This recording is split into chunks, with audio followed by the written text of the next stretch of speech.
Nous avions vu qu'il nous fallait un système de transfert de fichiers, c'est-à-dire envoyer les fichiers que nous avons récupérés sur le site wordpress.org. Nous les avons téléchargés sur notre ordinateur.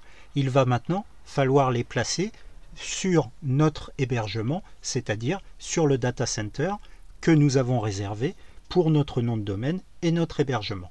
Pour ce faire, il va falloir faire transiter les fichiers par votre connexion Internet pour les envoyer sur ce fameux serveur qui peut être à quelques kilomètres de chez vous, mais aussi à quelques centaines de kilomètres ou à l'autre bout du monde sans aucun problème. Pour ce faire, il va falloir le faire de façon sécurisée. C'est pour ça que nous avons créé un accès FTP sécurisé. Alors, tout d'abord, l'hôte, c'est votre nom de domaine. Nous sommes dans un FTP normal. Vous voyez les indications qui sont en dessous. Je vais les remettre. Nous allons utiliser FTP : et notre nom de domaine. Alors, FTP : domaine. Alors, faites bien attention de ne pas faire d'erreur puisque vous ne pourriez pas alors vous connecter. L'identifiant, nous avions créé, nous l'avions noté, domaine test en minuscule 1 et le mot de passe X majuscule Xavier, voilà, j'essaie de ne pas me tromper, 1 point d'interrogation. Alors encore une fois, ce sont des identifiants et des mots de passe que je n'utiliserai pas, c'est-à-dire que je vais effacer tout ça après cette formation, donc je ne m'applique pas au niveau de la sécurité. Faites bien attention, utilisez des mots de passe et des identifiants sécurisés et assez complexes pour ne pas qu'on puisse vous les voler et les utiliser à votre place. Le port, par défaut, c'est indiqué, est le 21 pour un transfert FTP. 21, et ensuite, je peux me connecter. Voilà, alors vous voyez qu'on a d'un côté notre ordinateur, avec les dossiers que vous reconnaissez, mes documents, mes images, etc. etc. Et de l'autre côté, on a le serveur qui vient d'apparaître, et c'est sur ce serveur qu'on va placer les fichiers.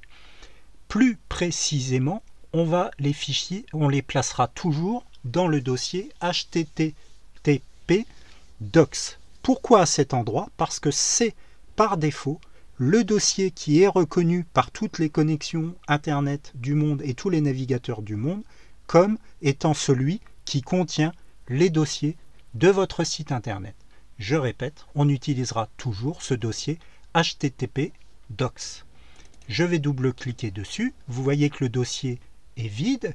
Je vais aller chercher sur mon ordinateur les fichiers qui correspondent à mon noyau WordPress. Alors, je suis en train de les chercher sur cet ordinateur. Voilà, ils sont dans les téléchargements. Hop. Alors, est-ce que je les ai ici? Voilà.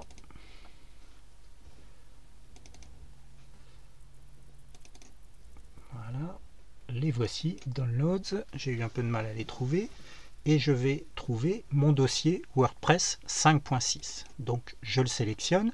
Attention, ce qui nous intéresse, ce sont ces fichiers-là. C'est l'ensemble de ces fichiers que nous allons transférer. Vous les reconnaîtrez facilement grâce à wp-admin, wp-content et wp-includes. C'est-à-dire que ce sont bien ces fichiers-là, vous les reconnaîtrez avec les 3 dossiers importants pour le fonctionnement de WordPress. Je vais par un clic et en utilisant la touche Shift prendre absolument tous les fichiers et les dossiers et je vais tout simplement les déplacer de mon ordinateur vers mon hébergement. Vous allez voir que le transfert va commencer. Comment est-ce que vous pouvez vérifier? Alors vous voyez que c'est assez rapide si on a une bonne connexion. Vous voyez ici les fichiers qui sont en train d'être transférés. Comment savoir qu'ils sont tous transférés ou pas, puisque ça va durer quelques minutes? Vous voyez ici les transferts réussis et les fichiers en file d'attente. Tant que la file d'attente n'est pas vide, ça veut dire que tous vos fichiers n'ont pas été transférés. Il ne faut pas arrêter le transfert. Alors attention, c'est important, si le transfert s'arrête, il faudra sans doute recommencer cette opération. Donc je vous invite à ne pas vous déconnecter ou à bien surveiller votre transfert. On va le laisser se terminer, c'est-à-dire que la file d'attente sera à 0 fichier en file d'attente. Alors vous voyez que c'est assez rapide finalement. Alors parfois il y a des petites erreurs parce que certains fichiers peuvent être en double ou avoir été déjà transférés ou pas. Ne prenez pas trop